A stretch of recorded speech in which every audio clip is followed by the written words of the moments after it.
And he says, would you like to go on an adventure? Yeah, well, Josh, I saw you. And it was very uncomfortable. Yeah, I imagine. He said, what would you like to do? I said, he said, you know, there's, in the Bahamas, we could go look at sharks. Great idea. I've been a scuba diver for many, many years. I've had my license since the scuba was invented. Yeah, Jacques Cousteau and I thought, so I said yes. And now I'm in the Bahamas with Josh Gates. And we're on a boat, and we got the equipment, and there's 3 cameras. And the cameramen go jump in and do all the mask stuff. They sink 60 feet down there, and they're chumming. They're throwing raw fish out on the water to attract sharks. And, you know, and I was aboard, so attracting something wasn't any problem. Unfortunately, it wasn't girls, it was sharks. I don't know what I meant by that. Don't tell my grandchild if she's still here. So they're chumming, and the sharks are milling. But they're swarming, they're dancing on the water, trying to get it to chum. And one of the people who went down below, radio back, we've got tiger sharks. We've got tiger sharks, we're feeding target. Get Shatner down here right away. So, and the guy, this marvelous Bahamian, says, all right, Bill, here, you jump in like you do, and then hold your mask, and get down fast, because the real danger is not the tiger sharks down there.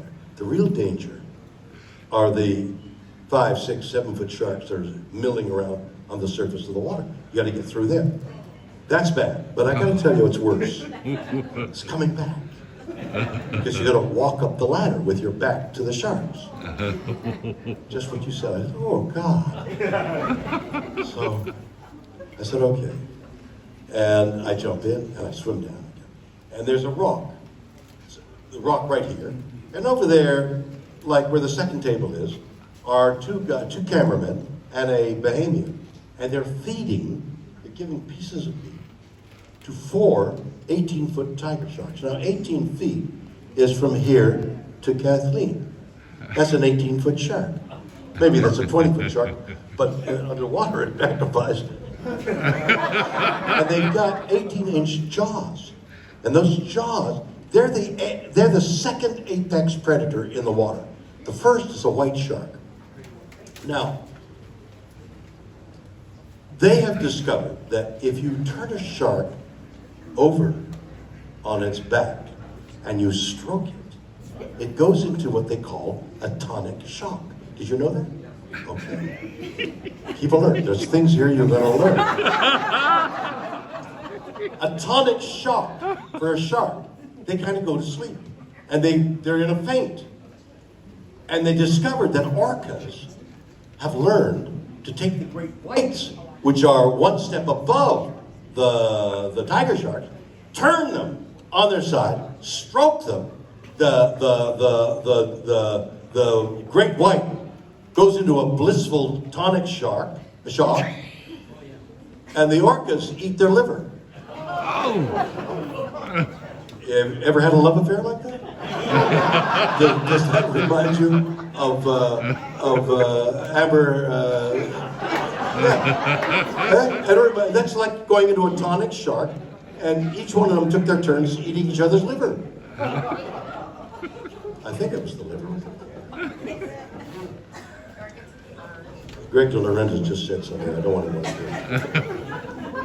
So, I'm watching the tiger sharks, and I'm thinking, what am I doing down here? This is crazy. There's 4 man-eating sharks in front of me. To my right, about where Kathleen is now, there's a lady who I've been introduced to, who arrived in the Bahamas about 30 years earlier. And because of her love of sharks, she stayed. And she became what was known there as the shark whisperer, because she just loved the sharks. The sharks just loved her. And so now I'm down there sitting on a rock, watching the 18-foot tiger sharks, and I look over there, and there she is, surrounded by 5, 6, 7-foot sharks, 5, 10, 15 sharks of quite a large size, and she's petting them all. She's petting the sharks. And then I see her out of the corner of my eye coming at me with a shark in her arms. And then she places the 7-foot shark in my lap. Now, all of them, except the Bahamians, but all the cameramen, all the guys, Josh Gates himself, all dressed in chainmail.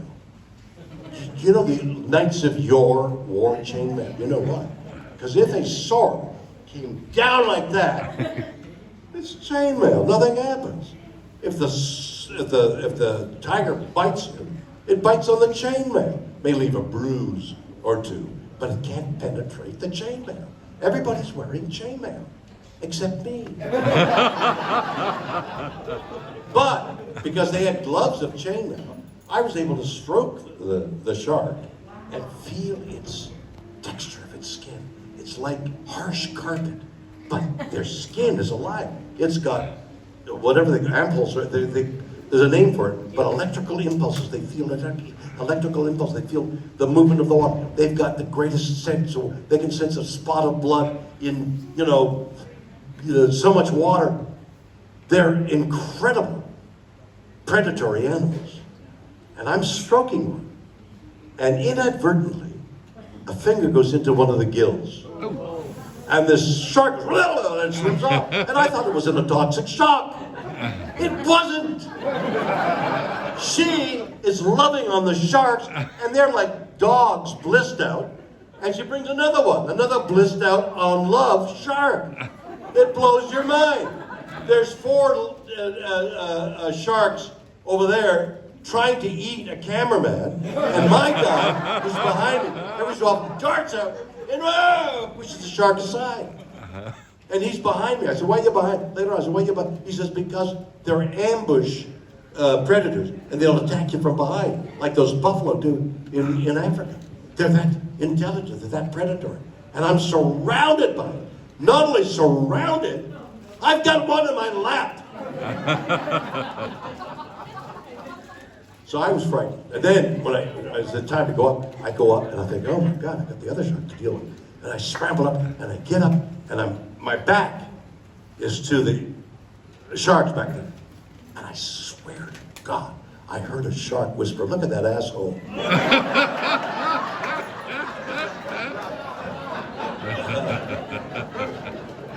So, yes, I was frightened of the gas.